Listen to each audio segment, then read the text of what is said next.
باللہ من الشیطان الرجیم بسم اللہ الرحمن الرحیم۔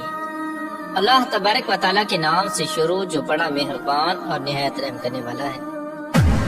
ایک ایسی قوم جس پر اللہ تبارک و تعالیٰ نے اپنا دردناک عذاب نازل فرمایا اور اس قوم کے تمام لوگوں کو بندر بنا دیا۔ اس قوم کے لوگ کون سا ایسا گناہ کرتے تھے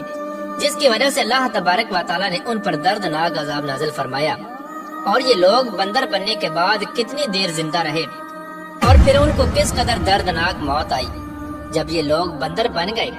تو یہ لوگ اپنے عزیز و اقارب کو دیکھ کر ان سے کیا کہتے تھے، اور کیا آج کے دور میں پائے جانے والے بندر اسی قوم کی نسل میں سے ہیں؟ ان تمام تر سوالات کے جوابات قرآن و حدیث کی روشنی میں آج کی اس ویڈیو میں ہم آپ کو بتائیں گے،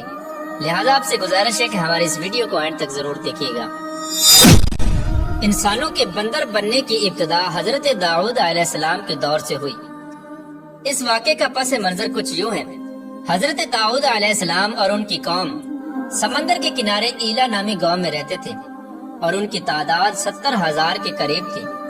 یہ قوم بڑی ہی خوشحال تھی اور اللہ تبارک و تعالیٰ کی فرما بردار قوم تھی۔ اس قوم کو اللہ تبارک و تعالیٰ نے بے شمار نعمتوں سے نوازا تھا۔ ہر طرف سرسبز و شاداب باغات اور ہر طرف ہریالی ہی ہریالی تھی،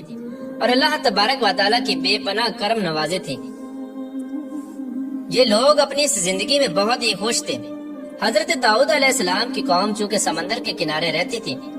تو اللہ تبارک و تعالیٰ کا ان پر یہ خاص کرم تھا کہ سمندر کے اس کنارے پر بے پناہ مچھلیاں آتی تھیں جن کا یہ لوگ کاروبار کرتے تھے اور بہت ہی خوشحالی والی زندگی گزارتے تھے۔ جب یہ قوم اللہ تبارک و تعالیٰ کی نعمتوں کی وجہ سے خوشحال ہو گئی تو اللہ تبارک و تعالیٰ کی نافرمانی پر اتر آئی اور طرح طرح کے گناہوں کے اندر مبتلا ہو گئی۔ اور پھر ایک دن اللہ تبارک و تعالیٰ نے اس قوم کا امتحان لینے کا ارادہ کیا اور حضرت داؤد علیہ السلام کو وحی بھیجی کہ اپنی قوم سے کہہ دیں کہ وہ سنیچر کے دن یعنی ہفتے والے دن مچھلی کا شکار کرنا بند کر دیں۔ اس طرح اللہ تبارک و تعالیٰ نے حضرت داؤد علیہ السلام کی قوم پر ہفتے والے دن مچھلیوں کا شکار حرام فرما دیا، اور پھر یہاں سے اس قوم کی بربادی شروع ہو گئی۔ حضرت داؤد علیہ السلام نے اپنی قوم کو بتایا کہ اللہ تبارک و تعالیٰ نے ہفتے والے دن مچھلیوں کے شکار کو حرام قرار دے دیا ہے، تو وہ لوگ بہت ہی زیادہ پریشان ہو گئے اور ساری قوم سر جوڑ کر بیٹھ گئی، کیونکہ ہفتے کا دن ہی وہ دن تھا جس میں مچھلیاں وافر مقدار میں آتی تھیں اور خود بخود کنارے پر آ جاتی تھیں، اور باقی دن ایسے تھے کہ بہت کم اور نہ ہونے کے برابر مچھلیاں پکڑی جاتی تھیں۔ اس قوم کا گزر بسر چونکہ مچھلیوں کے شکار پر تھا، اس وجہ سے اللہ تبارک و تعالیٰ کا یہ حکم سن کر یہ قوم پریشان ہو گئی۔ یہ نہیں جانتے تھے کہ اللہ تبارک و تعالیٰ کی طرف سے یہ ایک آزمائش ہے۔ پھر ایک دن شیطان نے ان کو وسوسہ ڈالا کہ سمندر سے نالیاں نکال کر خشکی میں بڑے بڑے حوض بنا لیے جائیں۔ جب ہفتے والے دن مچھلیاں آئیں گی تو وہ نالیوں سے ہو کر ان بڑے بڑے حوضوں میں آ جائیں گی، اور اس طرح پھر ان نالیوں کا منہ بند کر دیا جائے، اور پھر اگلے دن یعنی اتوار والے دن ان کو پکڑ لیا جائے۔ شیطان نے اس قوم کے لوگوں کو ورگلایا کہ اس طرح ہم ہفتے والے دن شکار سے بھی بچ جائیں گے اور مچھلیاں بھی ہاتھ آ جائیں گی اور وہ بھی پکڑی جائیں گی۔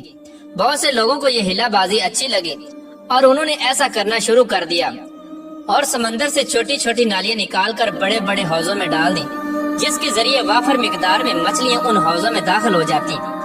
اس قوم کے بدبخت لوگوں کو شیطان کا یہ ہیلا بہت پسند آیا، لیکن اس قوم نے یہ نہ سوچا کہ جب مچھلیاں سمندر سے حوض میں آ کر قید ہو گئی تو پھر مچھلیوں کا شکار ہی ہو گیا، اس لیے یہ شکار بھی ہفتے والے دن ہی قرار پایا جو اللہ تبارک و تعالیٰ نے حرام قرار دیا تھا۔ اس موقع پر یہودیوں کے 3 گروہ ہو گئے۔ کچھ لوگ ایسے تھے جو شکار کے اس شیطانی ہلے سے منع کرتے تھے اور ناراض و بیزار ہو کر شکار سے باز رہے، اور کچھ لوگ اس کام کو دل سے برا جان کر خاموش رہے، لیکن انہوں نے شکار نہ کیا اور دوسروں کو منع بھی نہ کرتے تھے، بلکہ یہ لوگ منع کرنے والوں سے یہ کہتے تھے کہ تم لوگ ایسی قوم کو نصیحت کرتے ہو جنہیں اللہ تبارک و تعالیٰ ان قریب ہلاک کرنے والا ہے اور ان پر اپنا دردناک عذاب نازل فرمانے والا ہے۔ اور اس قوم کے کچھ لوگ ایسے تھے جو سرکش اور نافرمان لوگ تھے، جنہوں نے اللہ تبارک و تعالیٰ کے حکم کی اعلانیہ مخالفت کی اور شیطان کی ہیلے بازی کو مان کر ہفتے والے دن شکار کرنے لگے۔ یہ لوگ اللہ تبارک و تعالیٰ کے حکم کی کھلا مکھلا مخالفت کرتے اور ہفتے والے دن مچھلیوں کا شکار کر کے ان کو کھایا کرتے اور بیچا کرتے۔ پیارے دوستو، حضرت داؤد علیہ السلام کی قوم کے 1200 ایسے نافرمان افراد تھے جو منع کرنے کے باوجود بھی ہفتے کو ان نالیوں کے ذریعے شکار کرتے رہے۔ حضرت داؤد علیہ السلام نے ان 1200 نافرمانوں کو اللہ تبارک و تعالیٰ کے عذاب سے ڈرایا کہ وہ اللہ تبارک و تعالیٰ کی اس نافرمانی سے باز آ جائیں، لیکن وہ لوگ باز نہ آئے اور کھلے عام شکار کرنے لگے۔ چنانچہ وہ لوگ جو اس بات کو برا جانتے تھے، ان لوگوں نے اپنے اور ان نافرمانوں کے درمیان ایک دیوار کھڑی کر دی، جس کی ایک طرف وہ 1200 نافرمان رہتے تھے اور دوسری طرف وہ لوگ تھے جو شکار سے باز رہے۔ حضرت داؤد علیہ السلام نے اپنی اس قوم کے نافرمانوں کو بارہا سمجھایا، لیکن یہ لوگ اپنی نافرمانی سے باز نہ آئے اور اسی طرح اللہ تبارک و تعالیٰ کی نافرمانی کرتے رہے اور شکار کرتے رہے۔ پھر ایک دن حضرت داؤد علیہ السلام نے غضبناک ہو کر شکار کرنے والوں پر لعنت فرما دی۔ اس کا اثر یہ ہوا کہ ایک دن خطا کاروں میں سے کوئی بھی اپنے گھر سے باہر نہ نکلا۔ یہ منظر دیکھ کر کچھ لوگ ان کی دیواروں پر چڑھ گئے تاکہ معلوم ہو سکے کہ وہ لوگ کس حال میں ہیں۔ جب ان لوگوں نے ان نافرمانوں کو دیکھا تو وہ سب کے سب بندر کی صورت میں مسخ ہو چکے تھے۔ اللہ تبارک و تعالیٰ نے ان کی نافرمانی کی وجہ سے ان پر اپنا دردناک عذاب نازل فرمایا اور ان کو انسانوں سے بندر بنا دیا۔ جب لوگ ان مجرموں کا دروازہ کھول کر ان کے گھر میں داخل ہوئے تو وہ بندر اپنے رشتہ داروں کو پہچانتے تھے اور ان کے پاس آ کر ان کے کپڑوں کو سونگتے تھے اور زاروں کی تار روتے تھے، لیکن وہ کچھ بول نہ سکتے تھے۔ اللہ تبارک و تعالیٰ کے ان نافرمان بندر بن جانے والے لوگوں کی تعداد 12,000 تھی۔ ان 12,000 لوگوں نے اللہ تبارک و تعالیٰ کی نافرمانی کی اور اللہ تبارک و تعالیٰ نے ان کو بندر بنا دیا، جس طرح کہ اللہ تبارک و تعالیٰ سورہ بقرہ میں ارشاد فرماتا ہے، اور بے شک ضرور تمہیں معلوم ہے تم میں کہ وہ جنہوں نے ہفتے میں سرکشی کی تو ہم نے ان سے فرمایا کہ ہو جاؤ بندر دھتکارے ہوئے۔ اس طرح حضرت داؤد علیہ السلام کی قوم کے 12,000 نافرمان بندر بن گئے۔ یہ لوگ 3 دن تک زندہ رہے اور اس دوران یہ کچھ نہ کھا سکتے تھے اور نہ ہی پی سکتے تھے، بلکہ یوں ہی بھوکے پیاسے سب کے سب ہلاک ہو گئے اور 3 دن کے اندر سب کے سب مارے گئے۔ اور وہ لوگ جو ان نافرمانوں کو اللہ تبارک و تعالیٰ کی اس نافرمانی سے منع کرتے تھے، اللہ تبارک و تعالیٰ نے ان کو اس عذاب سے سلامت رکھا، اور وہ لوگ جو اس شکار کو برا جان کر خاموش رہتے تھے، اللہ تبارک و تعالیٰ نے ان کو بھی اس عذاب سے سلامت رکھا۔ پیارے دوستو، بات کرتے ہیں کہ آج کے دور کے بندروں میں سے کیا کوئی بندر ان کی نسل میں سے بھی موجود ہے، یا آج کے دور میں پائے جانے والے بندر انہی بندروں کی نسل میں سے ہیں؟ اس کے متعلق روایات میں آتا ہے کہ حضرت عبداللہ بن مسعود رضی اللہ تعالیٰ عنہ سے روایت ہے